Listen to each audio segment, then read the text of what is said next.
Hey guys, I wanted to do this, and I've been fighting on doing this video for a while because I know it's going to cause controversy and upset some people.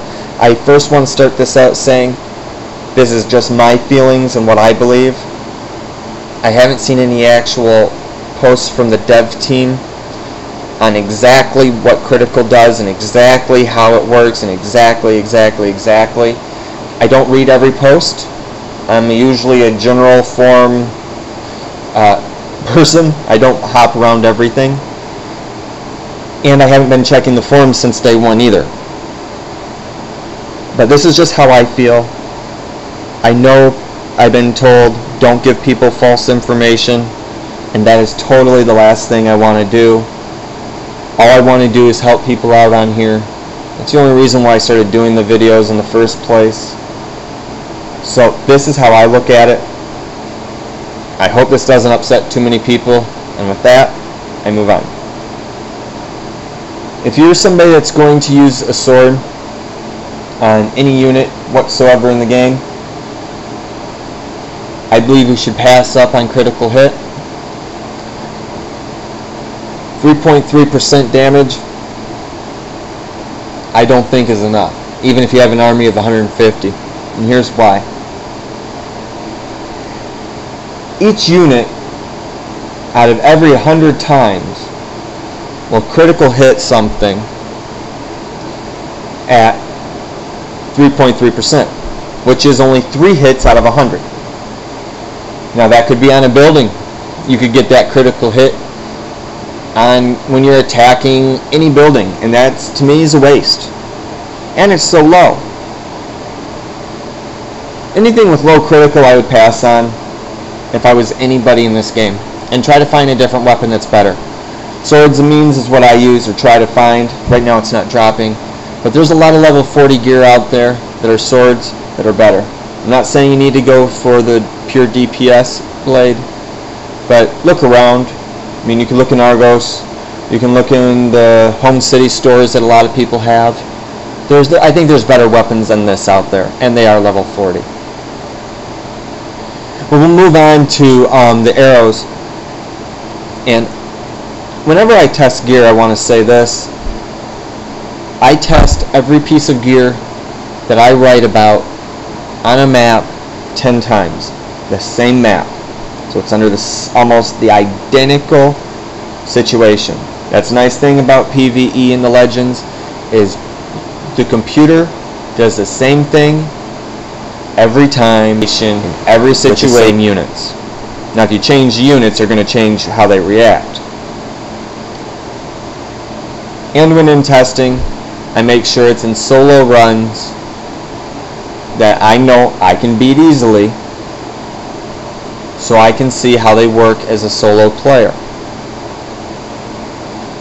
What I have found, and I'm going to round this number up, with an 8% critical hit in Legend Soli, I have found that when I did this 10 times, I lost a lot of my critical hits to 1 or 2 troops coming my way, onto walls, onto a tower where my ballista can kill easily, onto buildings where my ballistas can kill easy, and it only does it 8 out of every 100 times. People say 8 times 150 is a lot. It is. But when your Gastros are out there and you have, let's say, 30 things coming at you, and 1 critical hit will kill 1 unit besides the Hippicons in this game, and 3 of your, or 4 or 5 of your Gastros hit that 1 unit and they all do it in critical, it's kind of a waste. So as solo, I do not recommend this gear. You'll end up losing way more troops than your range arrows, and this will really cause controversy, or maybe some people will agree. If you want to go with your Athenas, I think they cause more damage per pop if you're a Gastro, because a Gastro has such high range. And I only say that if you're Gastro. No other unit, just a Gastro. Now, when it comes to cooperative games, your Ballista player or Siege player, or heck, whatever unit they have player, I think this will help you more. And here's why. Because I don't think it matters. I don't think it matters if you have this arrow, Athena's arrow, the range arrow, or whatever, because when you're in a cooperative game, you could probably have no arrows and be fine. Because your cooperative player, it will overpower you by so much, it doesn't matter. It's easy once you know how to do the math.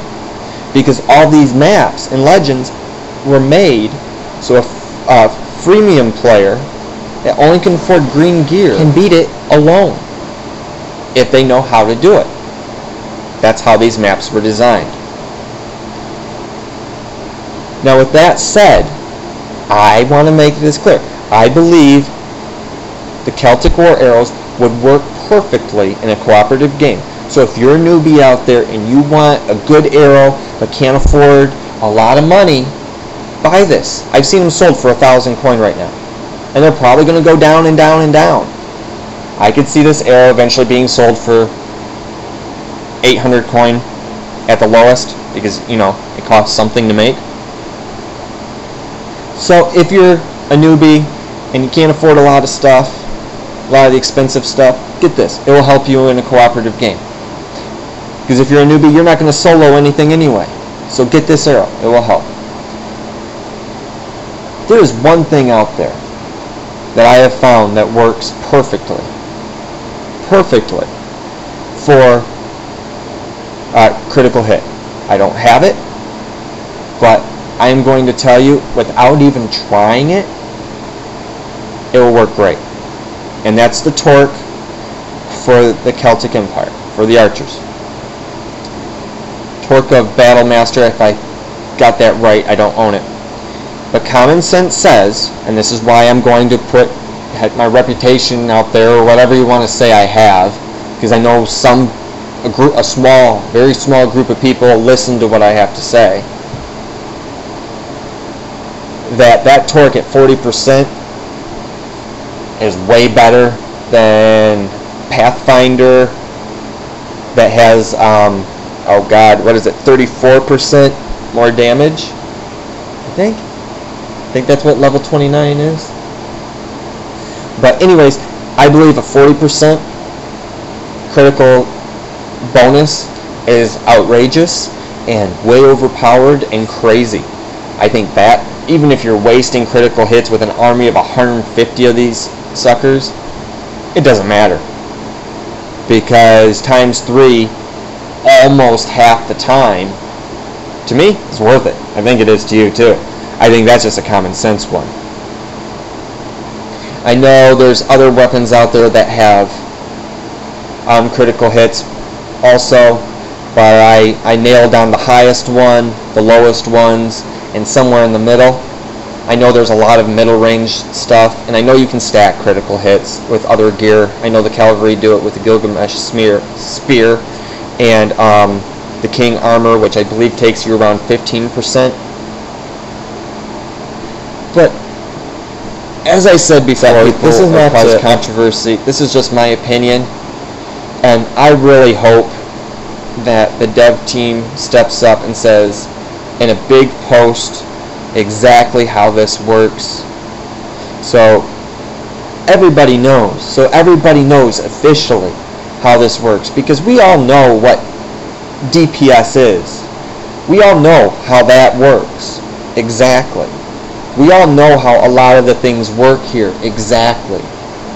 But me, I wish the dev team took one person that knew all this information and had him sit down for everything. If it is critical hit, DPS, everything, armor, you know, bonus damage protection, everything, and sat down, wrote a long form on it, and explained everything. This would clear up so much unknown Because I could be wrong. The people that out there that write all these long mathematical equations could be wrong. We both could be wrong. We don't know. That's the problem. And if there is something out there about this that has been posted officially eons ago, let's find it so I can post it on my pin so it's not a secret. Because I would love to say, every time I see somebody saying, how does critical hit work? I could go to my pin, grab that link, and throw it into their thread every time. Same thing goes with anything else. Bonus damage protection, anything.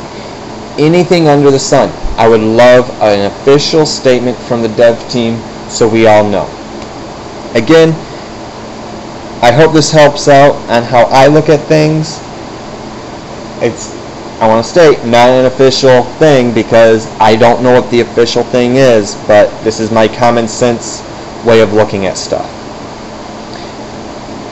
Thank you, and I'll talk to you guys later.